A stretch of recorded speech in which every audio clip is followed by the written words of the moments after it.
Hello everyone, this side Karuna Dhingra from Shark and Associates। अगर आपका कोई एनजीओ है तो ये वीडियो आपके लिए बेहद जरूरी है। एनजीओ यानी कि आपका कोई ट्रस्ट है, या तो आपकी कोई सोसाइटी है, या तो आपकी कोई सेक्शन 8 कंपनी है।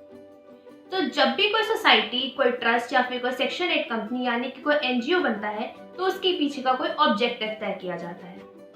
अब क्या वो ऑब्जेक्टिव आपके इनकम टैक्स एक्ट के अंडर फॉल करता है या नहीं करता है, ये आज हम जानेंगे।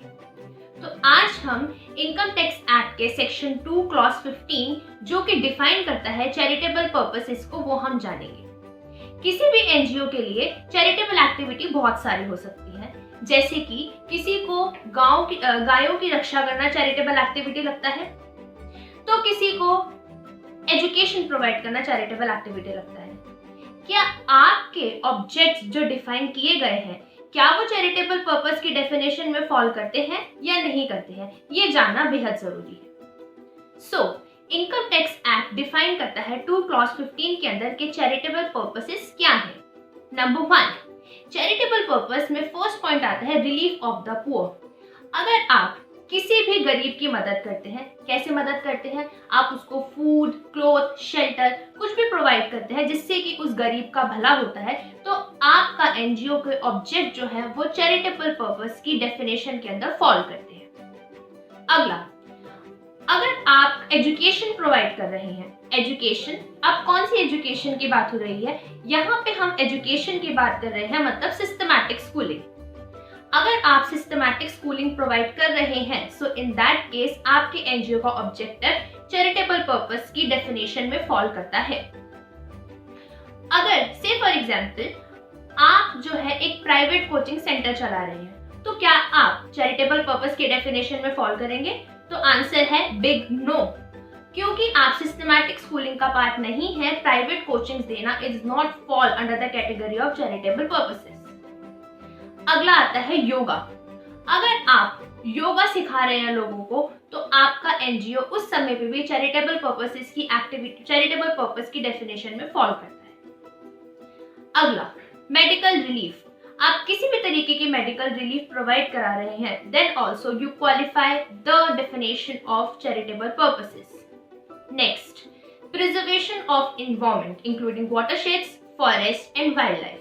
अगर आप अपने इन्वायरमेंट की, अपने पर्यावरण की रक्षा कर रहे हैं, आप वाइल्ड लाइफ को बचा रहे हैं, आप फॉरेस्ट को बचा रहे हैं, इन दैट केस ऑल्सो वो चैरिटेबल पर्पस की डेफिनेशन में फॉल करता है।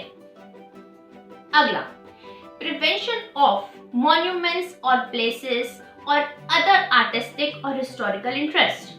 अगर आप किसी भी हिस्टोरिकल मॉन्यूमेंट की प्रिजर्वेशन के लिए कुछ काम कर रहे हैं, या आप आर्टिस्टिक चीजों को बचाने की कोशिश कर रहे हैं, then in that case also आपका एनजीओ जो है चैरिटेबल पर्पस की डेफिनेशन में फॉल करता है। अब बात आती है, ना ही आप relief of the poor provide कर रहे हैं, ना ही आप एजुकेशन प्रोवाइड कर रहे हैं, ना ही आप योगा सिखा रहे हैं, ना ही आप मेडिकल रिलीफ प्रोवाइड कर रहे हैं, ना ही प्रिजर्वेशन ऑफ एनवायरनमेंट है, और ना ही प्रिजर्वेशन ऑफ हिस्टोरिकल मॉन्यूमेंट्स है, तो आप कौन सी कैटेगरी के अंदर फॉल करेंगे? तो इनकम टैक्स एक्ट ने एक रेसिडुअल कैटेगरी बनाई है, जो कि है advancement of any other object of general public utility. अगर आप ऊपर दिए गए किसी भी कैटेगरी में फॉल नहीं करते हैं, तो आप लास्ट कैटेगरी में फॉल करते हैं।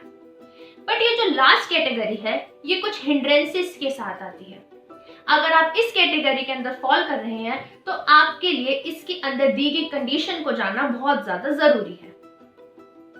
अगर आप advancement of any other object of general public utility के अंदर फॉल कर रहे हैं, तो उसके साथ हिंड्रेंस है कि आप अगर बिजनेस कर रहे हैं, कोई कमर्शियल पर्पस के अंदर इन्वॉल्व हैं, तो उस बिजनेस से आई हुई रिसीट्स, उस बिजनेस से आई हुई इनकम आपके एनजीओ की टोटल रिसीट्स के 20% से ज्यादा नहीं हो सकती है। से फॉर एग्जाम्पल आपके एनजीओ की जो टोटल ग्रॉस रिसीट्स हैं वो 10 लाख रुपीस है, और जो आप advancement of any other object of general public utility के अंदर जो बिजनेस कर रहे हैं, जो कमर्शियल एक्टिविटी कर रहे हैं, उससे आपको जो ग्रॉस रिसीट आती है वो आती है से फॉर एग्जांपल 1 लाख रुपीस। सो 1 लाख 10 लाख का कितना हो गया? 10%। सो इन दैट केस आप अभी भी चैरिटेबल पर्पस की डेफिनेशन में फॉल कर रहे हो। पर यदि हम कहें कि ये 1 लाख से बढ़कर 3 लाख हो चुका है, मतलब 10 लाख की टोटल रिसीट्स में से 3 लाख की रिसीट्स ऐसी हैं जो कि आपको मिल रही है advancement of any other object of general public utility से।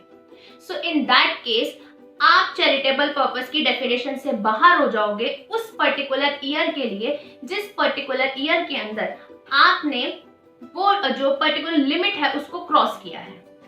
सो अगर आप advancement of any other object of general public utility की कैटेगरी में फॉल कर रहे हैं तो आपको इस चीज का ध्यान देना बहुत जरूरी है कि आपकी उस बिजनेस से आई हुई receipt more than 20% of the total gross receipt of your NGO से ज्यादा नहीं होनी चाहिए। सो हम एक बार दोबारा से पूरी डेफिनेशन को देखते हैं। चैरिटेबल पर्पसेस की डेफिनेशन को 7 पॉइंट्स में डिवाइड किया गया है, जिसमें पहला आता है रिलीफ ऑफ द पुअर, दूसरा आता है एजुकेशन, तीसरा आता है yoga, fourth one is medical relief, fifth one is preservation of environment including watersheds, forest and wild life, next one is preservation of monuments और प्लेसेस और other artistic or historical interest, and last but not the least, the 7th point, if you are not falling in any of the categories stated above, then in that case advancement of any other object of general public utility। तो ये अब आपको तय करना है। अब आप ये देखेंगे कहाँ से, आप अगर एनजीओ है, अगर आप ट्रस्ट हैं तो आपकी ट्रस्ट डीड में आपके ऑब्जेक्ट्स लिखे होते हैं, अगर आप सोसाइटी हैं तो आपके बायलॉज में आपके ऑब्जेक्ट्स लिखे होते हैं, और अगर आप एक सेक्शन 8 कंपनी है तो इन दैट केस जो ऑब्जेक्ट्स होंगे वो आपके object clause of memorandum of association के अंदर लिखे होंगे। तो अब आपको ये देखना जरूरी है क्या आप इनकम टैक्स के द्वारा दी गई डेफिनेशन ऑफ चैरिटेबल पर्पसेस के अंदर फॉल करते हैं या नहीं करते हैं। सो अगर आपको ये वीडियो पसंद आया है तो आप लाइक कीजिए, सब्सक्राइब कीजिए, शेयर कीजिए और बेल आइकन दबाना ना भूलें। Thank you.